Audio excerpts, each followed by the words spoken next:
Hi, this is the painting with commentary for the Reaper Dark Heaven Legends Rot Patch miniature from episode 32 of Paint to Life, Sybill the Pumpkin Golem. This is the first miniature that I've ever painted that was metal, so I'm going to start by taking it out of the packaging and I'm going to bend it. So the metal can be bent gently. The scythe was pretty bent in an odd way, so I straightened it out the way I liked. And then I'm going to use my mold line remover. Unlike a scraping motion as you would the plastic, I'm going to be breaking off these teeny little needle-like appendages that are in certain areas. You'll see they just pop right off. It's more of a popping fashion. Also, since I'm going to be painting this model at Phoenix Rising for their in-store painting event, I'm preparing it here at home. There's the metal model prior to being primed. I'm using their Corvus, the Citadel Black spray paint, Corvus, whatever it's called, and the white Corax white on top. Can't think of what the black is called, but there's my zenithal prime and it's ready. Now, because I'm painting this at the store on Saturday, I won't be having painting footage, so instead what I did is I got some of my kids' Sculpey. Sculpey is a product that you can make things out of and then bake in an oven or a toaster oven at 325 degrees for 10 minutes and they get super hard.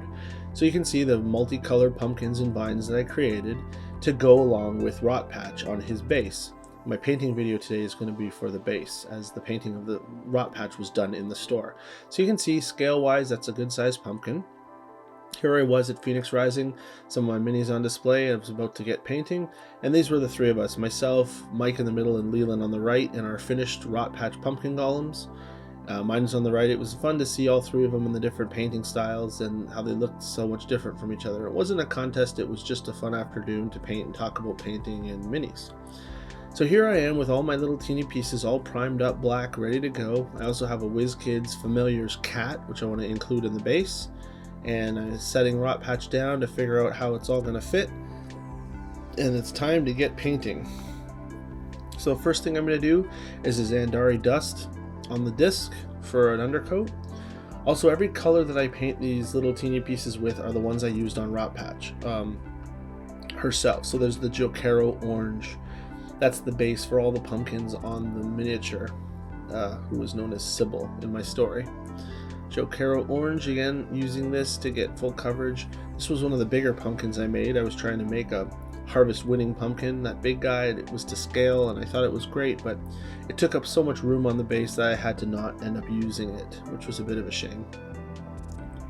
But there were little guys, lots of little guys. There they all are, tiny little ones. Some I painted white like gourds, some I painted like pumpkins, and they're all going to find a place on my finished miniature base. Here's the black cat, Midnight, from the episode, About in Black, just a nice full coat of black, and then I'm going to go back later and hit her with a little bit of white on her chest for a patch of color, or lack of black I should say, and I think her front right paw also has this little dollop of white on it as well. So the WizKids sell the little teeny familiars. They're tiny little animals, and those are great for bases. Here's Ushab T-Bone. That's what I used for the gourds. So if you ever want little teeny animals to accompany a base as like a little auxiliary, whatever. If you wanted to add one as a side chick to whoever you're painting, the miniatures from WizKids, the familiars, are a great idea.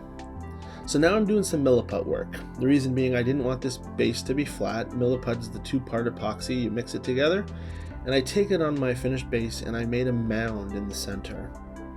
The mound acts to give us some height, and it also allows me a place to imprint the base of my mini so that when it's all put together, she'll fit perfectly where I want her to be.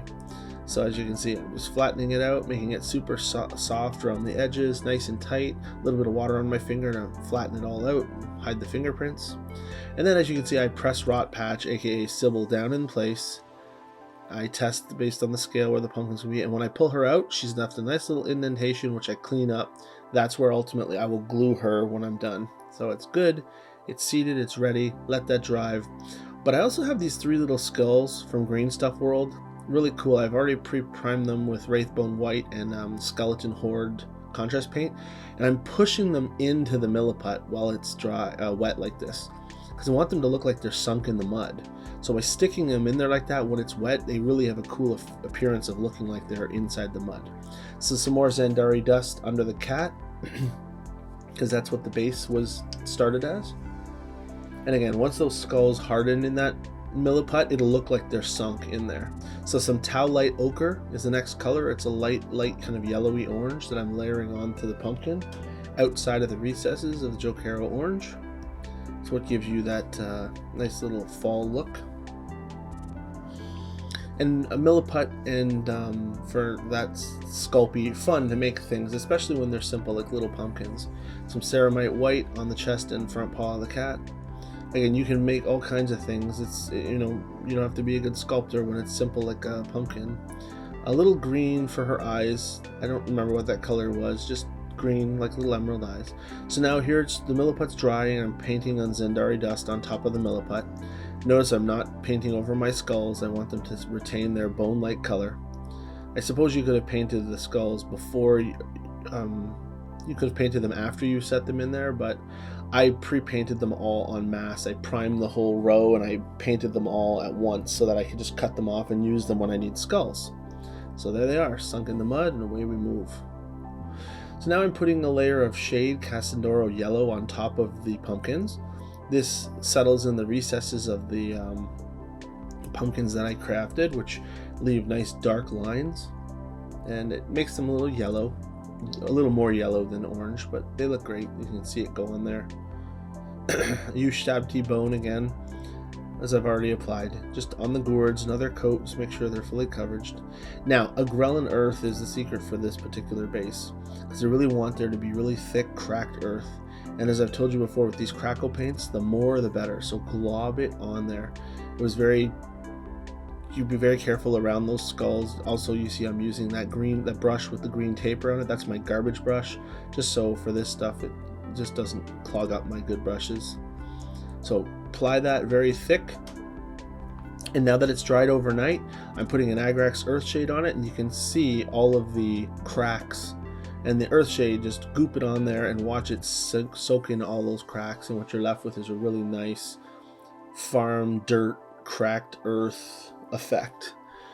So that's the trick to that base. Now I'm also applying some of that crackle paint, the ghrelin earth, to Rot Patch's base, so it crackles up under her feet the same way the base around her is crackled. It's very minimal, and you probably could skip this step, but as a completionist, I just wanted to make sure I had everything covered. So now I'm putting some white glue, tasty, mixed with water. See how viscous it is? I'm just putting it all over, but not everywhere, because I want this to be the grass, but I don't want to completely grass over my cracked earth. The idea is this is a field that's really weak. So the grass that I'm using is an arid grass. It's very light, like a hay colored, but I didn't want to completely cover the awesome looking cracked earth. So now I'm just gently sprinkling the arid grass on top of this and gently tapping it down so that it sticks to where I've put that glue. Now you're going to put more than less. You're going to gently put it down, tap it with your finger, add a little more, tap it with your finger, add a little more, tap it with your finger.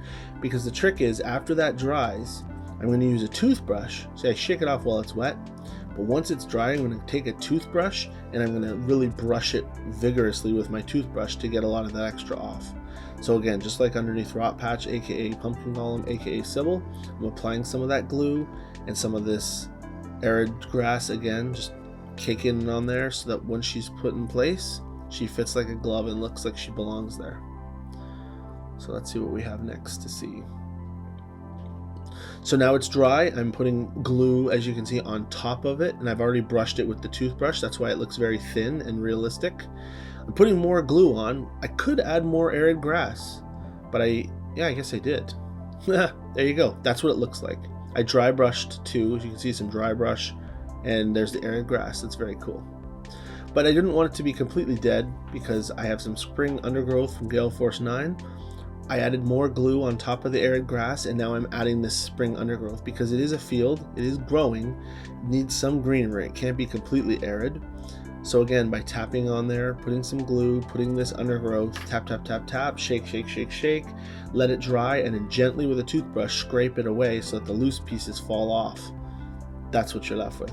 So I set Sybill into place and I get out my fronds. Meadow flowers, spring tufts, jungle grass, whatever you want. I'm putting a little bit more around rot patch there. Whatever type of fronds you have to make the grass raise up off the ground. This flocking is great, except that it really stays low. So I also put some rocks from outside, some lowland shrubs there. I've glued the cat on, and all my pumpkins are going to get glued on this base as well. Wild grass from Worldwide Scenics. You know how I am with basing. It's easy, you can do it yourself. You can't really follow anyone else's. You're going to do it on your own, and it's going to be awesome. So once I put all those pieces in, there you go. That's my finished product. You can see all my pumpkins are in place. You can see my shrubbery, my grasses, my gourds, my pumpkins, the rocks. There's the cat, she's glued in. There's some red flowers behind her. There's some red flowers, there's some yellow flowers. They're all meant to just make it look like a true field. From the side again, you can see another rock. Those are just small pebbles from outside in your driveway. Grab one on the side of the road, make them nice and tiny, and they look like field stones. It's perfect. There's the back side. As you can see inside rot patch, you couldn't really see from the others. I put some white to mimic pumpkin seeds up in his grill. Another angle here from the side. Just mixed with layers of greens. The greens I use, I can't recall, but you know, just use 3 different greens from darker to lighter in a scale and you'll be good. Anyways, thank you for watching. I know this wasn't as complete as my other videos where I have all the paints listed, since I did not paint this mini in-house, but I think you will be just fine using the paints that you have in your own imagination, because I painted it true to form and you can too. So I hope you enjoyed it. Again, I'm GMA Tang. Thanks for watching.